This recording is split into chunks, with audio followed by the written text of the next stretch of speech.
friends, this is Mrs. Kuhn. We are going to read together chapter 9 of The Lost Empire of Koomba. Before you begin the chapter, I want you to page back and I want you to look at page 96. There is a picture because I think this will help us remember what was going on.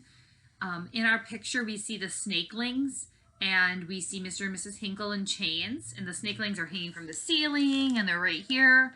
And we see Princess Kia, and she's trying to attack them with the sparks on her hands. And we see Neil and Julia and Hob and the Night Fox. And they wanted the Night Fox, and they also wanted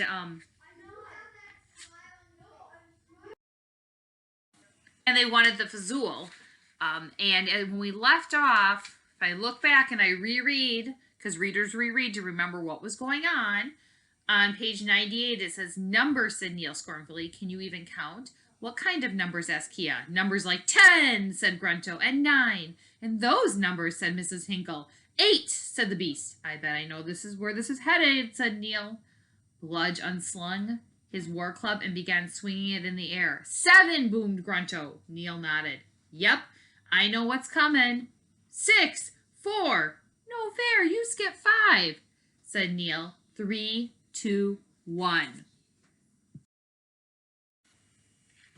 And now we are on to chapter 9, The Great Mask Mystery. So already my brain is thinking back to the last time they wore masks and they were in the cavern and they looked like those funny creatures with like more than one head and tails and noses and eyes. And then Kia's mask fell off and all those people were chasing them, or those creatures were chasing them out. The Nins were chasing them out of there. And then they met up with the Sand Children and went to the Sand Children's home. So now we're back somewhere. My guess is that they might be going back into the cavern, but I'm not sure. So I'm predicting as I'm reading. No one moved. Oh, before I keep going, if you don't have your book, please grab your book and open up to page 99. I want you to read along if you're listening to this and read with me. And then when you... Mom, I can't find a remote. Sorry for the interruption with my daughter. But remember, we have to check in. Even if we're listening, we have to make sure we know what's going on. I think sometimes we listen and we go do something else and it's playing. That's not going to help us know what's happening. So you should be following along. You should be pausing it once in a while and thinking, do I know what's happening? Doing a little, read, cover, remember, retell, even if you're listening. Okay? So I'm going to start over.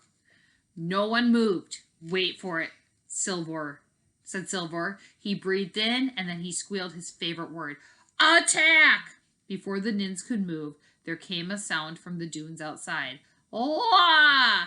What's that?" demanded the snakeling. That was Empress Masha. Now remember, as we keep track of our characters, Masha is the Empress of the Sand Children, and she's on the good side. At the end of her war cry, Sand Children flooded into the tavern from every direction. There were hundreds of them. The tiny silvery folk leaped on the Nins. They dived at the snakelings. They nipped, they punched, they poked at Captain Grunto. "Ow!" cried Bludge, swatting the air with his club, but only managing to hit his own foot. Masha urged her people on. "Steal their weapons! Untie their bootlaces, flick their noses, pinch their ears." The snakelings shrieked. The Nins howled. The lion-headed beast bellowed.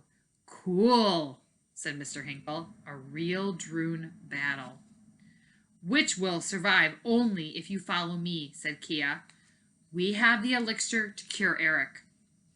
"Yes," cheered Mrs. Hinkle. "Let's go." With a quick blast, Kia broke the chains binding Eric's parents. "Come on."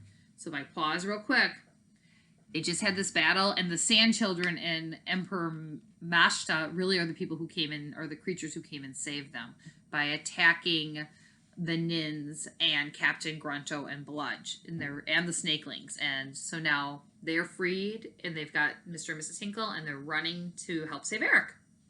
Together with Julie, Neil, Hob, and the Night Fox, they hurried the Hinkles away from the snakes. While the chaos of battle continued all around them, they crawled out of the tavern and slunk along the back of the building straight to the Pilkas. Seeing the children leave, Bludge knocked his way out of the building. This time you'll not escape, he boomed. Princess, hide in the underdune and escape through the passages, shouted Masha. We'll cover you all. Hurry! The underdune, said Mr. Hinkle. I'm not sure. Honey, said Mrs. Hinkle, do what the little woman says. The four friends, the Night Fox, and Eric's parents charged to the crest of the dune. Wow, a drain, said Mr. Hinkle. Is that why they call this the world of drain? It's droon, said Neil, and hurry up down there, please. Seconds later, they were racing down the stairs into the underdune. Taking his club in both hands, Bludge battered the opening of the dune above them. Sand fell until the hole was large enough, and he jumped in. His band of nins followed. I'm going to pause and think. So now they're in the underdune, so I know a dune is sand, so the underdune must be under the ground of sand. So I'm taking my word apart to figure it out. They're running in the passages, but now we have the nins following them with Bludge, their captain, and they're chasing them. Into the passages and freedom, said Julie. That sounds good, said Mrs. Hinkle.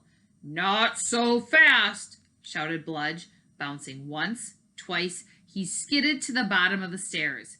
He leaped through the air and slid head first down the sandy street. With his massive arms spread wide, he caught the Night Fox and Neil. Okay, Bludge just caught the Night Fox and Neil. Don't miss that. That's important. Ah! Bludge yelled. Captured! The three of them slid across the ground, blowing wave after wave of sand over themselves. Neil sneezed once, twice, and that was it. When the Night Fox sneezed, however, something else happened. Plunk, plunk! Two masks, the color of the night, fell to the sandy ground. Everyone froze. Hob jumped up. Hob's legendary masks, he shouted. The Night Fox was wearing them. Hob has found his mask at last. But where the Night Fox had been, another creature took shape. The Night Fox is turning into something. What stood there was no longer a small, pointy-snouted, long-eared Night Fox, but a large gray dog with two wide-eyed faces, and two furry heads. So stop and look at the picture on page 104. The Night Fox used to look like a little fox, and now it's this two-headed dog. It had a mask on. Two heads the children had seen before. Kem, gasped Julie. Roo, roo, barked the creature's twin heads. It was Kem, Lord Spar's pet dog, whom the children had not seen in a very long time. So I'm going to pause. Remember, we went from book 1 to 35, so somewhere in one of the books in between, they had met Kem, Lord Spar's dog, and that's who this is. That's why we recognize Spar's Tuscadon, said Kia. The Nin warrior stopped short. Bludge lowered his giant club. There was a moment of silence as Kem's large brown eyes met his own. Then Bludge spoke. Gethwig wants to hide Kem in the far north. Hide such a cute guy, said Mr. Hinkle, stooping to scruff Kem's four ears. Bludge nodded. But why?